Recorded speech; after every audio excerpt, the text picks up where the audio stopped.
स्वागत है आप सभी का हमारे साथ इस खास वीडियो में, जिसमें हम बात करने जा रहे हैं वीकली राशिफल की कन्या राशि के लिए।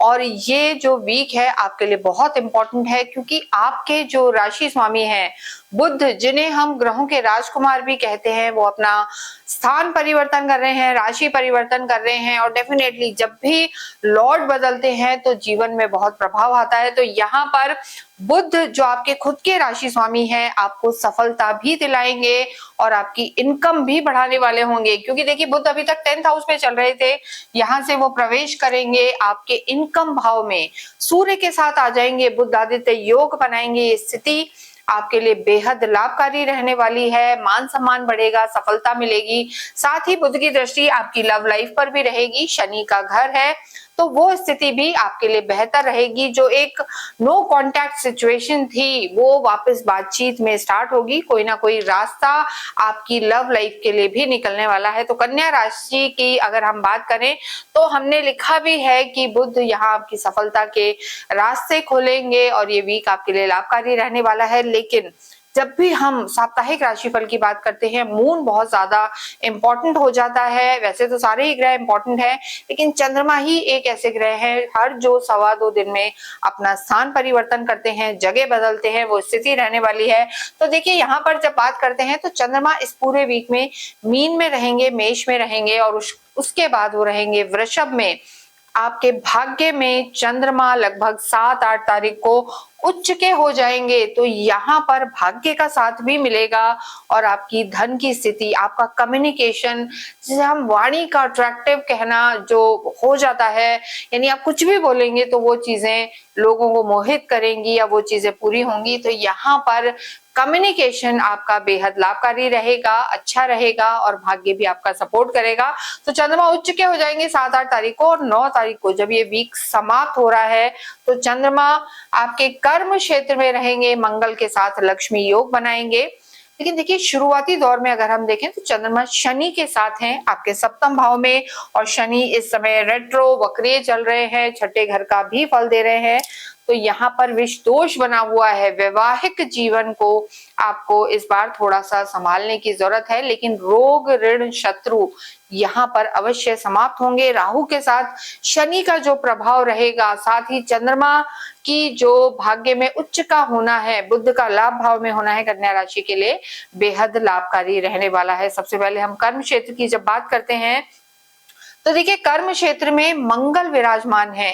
मंगल यहाँ पर बलि कहलाते हैं, उच्च की दृष्टि मानी जाती है, और यहाँ पर मंगल का होना आपके कार्य क्षेत्र में आपको सफलता दिलाने वाला है।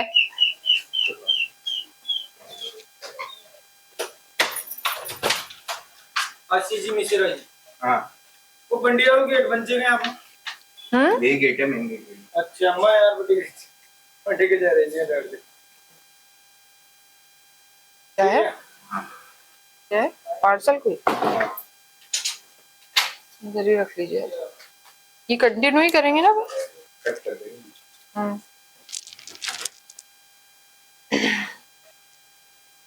कार्य क्षेत्र की जब हम बात करते हैं तो मंगल का 10th हाउस में होना, देखिए मंगल और सूर्य जब भी 10th हाउस में होते हैं तो सफलता दिलाने वाले होते हैं। और मंगल यहाँ पर एक विशेष बल, उच्च की दृष्टि तो इनकी रहती है, लेकिन यहाँ मंगल को दिग्बल प्राप्त होता है। तो यहाँ पर मंगल का होना आपको लाभ दिलवाने वाला है किसी भी रूप में। अगर आप मेटल का कार्य करते हैं या आप सर्जन हैं, डॉक्टर हैं, इसके अतिरिक्त अगर आपका भूमि से रिलेटेड कोई कार्य है, लाइजनिंग का कार्य है आपका, या फिर पुलिस में आप हैं, आर्मी में हैं, स्पोर्ट्स में हैं, तो यहाँ पर इस वीक में आपको सफलता निश्चित रूप से मिल सकती है। इसके साथ ही अगर हम देखें, बुध आपके आय भाव में चले जाएंगे, यानी कर्म क्षेत्र और आय की स्थिति, इनकम भाव, 11वां भाव, यहाँ पर दोनों ही एक्टिव मोड में है, सरकारी क्षेत्रों से जुड़े हुए हैं।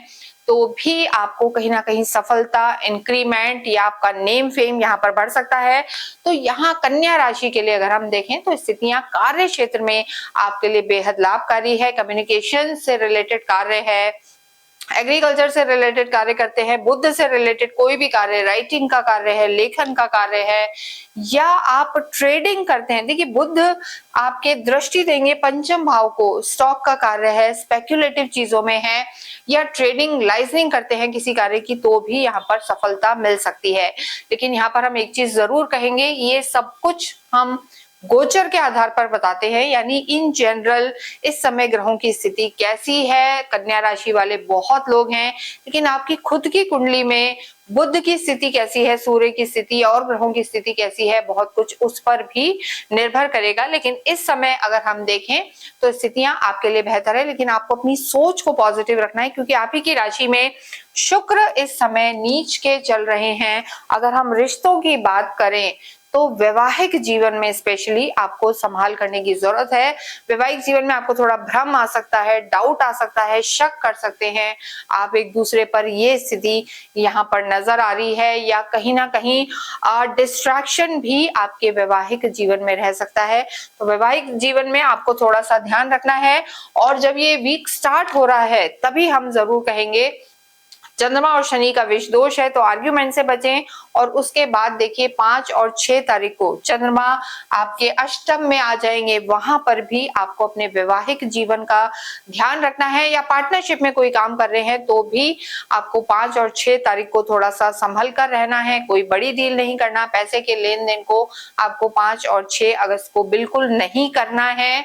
और थोड़ा सा कहते हैं ना कि आगे आने वाले समय में आपको चीजें करनी है। वैवाहिक जीवन में आर्ग्यूमेंट से बचना है। लेकिन लव लाइफ की स्थिति अगर हम देखें तो यहाँ पर बेहतर है। लव लाइफ को सूर्य भी देखेंगे, गुरु भी और बुध भी, लेकिन एग्रेशन में आपको नहीं जाना। यहाँ पर बुध हमने जैसा शुरू में ही कहा आपकी लव लाइफ में सुधार लाएंगे और कम्युनिकेशन को वापस स्टार्ट करेंगे। तो कन्या राशि के लिए समय अच्छा रहने वाला है। धन की स्थिति की बात करें तो चंद्रमा सिर्फ 5 और 6 तारीख को, जो आपकी 11वें भाव के लॉर्ड हैं, आपके लाभ के स्वामी हैं, सिर्फ 5-6 तारीख को वो थोड़े से वीक कंडीशन में है। भाग्य में उच्च के होंगे, कर्म क्षेत्र में रहेंगे तो धन की स्थिति यहाँ बेहतर होगी। कुछ स्थान परिवर्तन के योग हैं, घर में कुछ नया आ सकता है, बैंक बैलेंस बढ़ सकता है, ये स्थितियां यहाँ पर नजर आ रही हैं। लेकिन ना भूलें कि शुक्र नीच के हैं।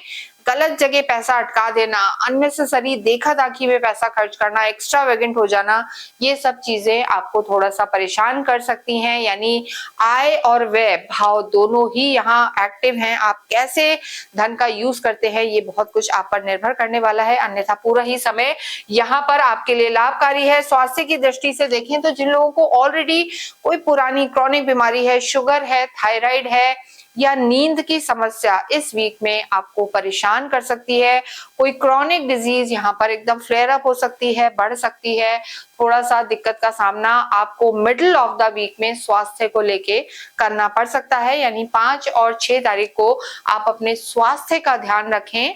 और इनडाइजेशन की प्रॉब्लम, लिवर से रिलेटेड प्रॉब्लम, यानी बहुत ज्यादा फूडी आपको इस समय नहीं रहना है, वो आपके लिए बेहतर होगा। इसके साथ अगर हम भाग्य की बात करें तो भाग्य शुक्र है जो नीच के चल रहे हैं, धनेश भी शुक्र है नीच के है।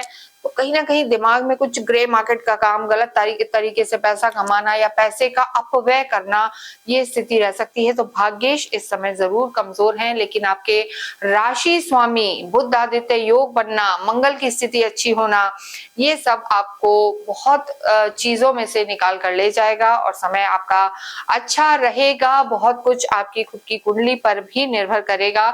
तो कन्या राशि की अगर हम बात करें तो यहाँ सबसे ज्यादा आपको वैवाहिक जीवन पर थोड़ा सा सतर्क रहने की जरूरत है और अपने स्वास्थ्य का भी ध्यान देने की जरूरत है। ये समय आपके लिए लाभकारी रहने वाला है। देखिए सावन का महीना चल रहा है, पूरे शिव परिवार की आराधना करना, सबसे पहले गणेश जी की आराधना करना, रुद्राक्ष की माला पर ओम गंगनपते नमः का जाप करना और इसके साथ साथ अगर हम बात करें गणेश चालीसा का पाठ करना और बुधवार के दिन अवश्य ही गाय को रोटी पर गुड़ रख के खिलाना आपकी बड़ी बड़ी परेशानियों को दूर करने वाला होगा। इसके साथ ही इस वीडियो को हम यहीं समाप्त करते हैं। कमेंट बॉक्स में ओम बूम बुद्धाय नमः अवश्य लिखें।